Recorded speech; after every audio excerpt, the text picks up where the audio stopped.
For Phil Garner, a quiet day's fishing became a life-changing event.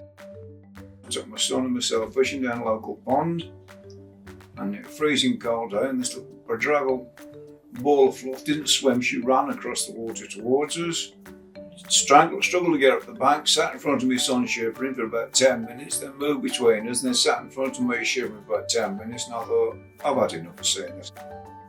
The little ball of fluff was a mallard duckling, which had somehow become orphaned and in need of a home. Spoke to the owner of the pool. We all spent 3 hours looking for the mother and the other duck, not a sign. So I said to the owner, what do I do with it? He says, take it home or it dies.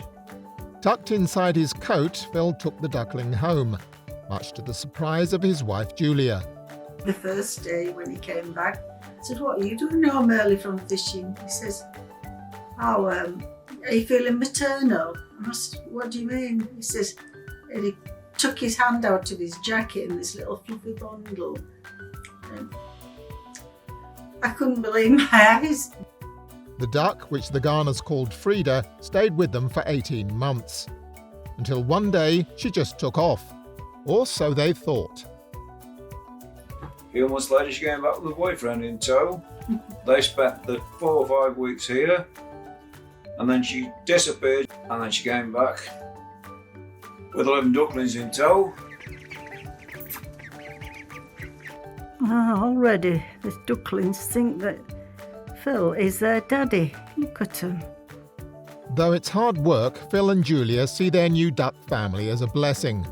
Phil was receiving treatment for bladder cancer when he first discovered Freda, and nursing her back to health was a welcome distraction, even though he had no idea how to take care of her. We tried various bits that people say they eat, and then he had some little bug bites from his little fish tank. We tried them, she loved them, and she stayed with us indoors. She had a little box in front of the television. One of us had to sleep with her because if we left her on her own, it was such a horrendous screeching and crying, it was horrible. Phil and Julia's yard is now the duck sanctuary, complete with their own pond and a fence to keep the foxes away at night. In just 2 days, these ducklings have grown even more, and definitely the feathers showing the same markings as the mum. It's amazing just how fast they're growing. Mallard ducks often mate for life, and so far, Freda and her family show no sign of flying the coop.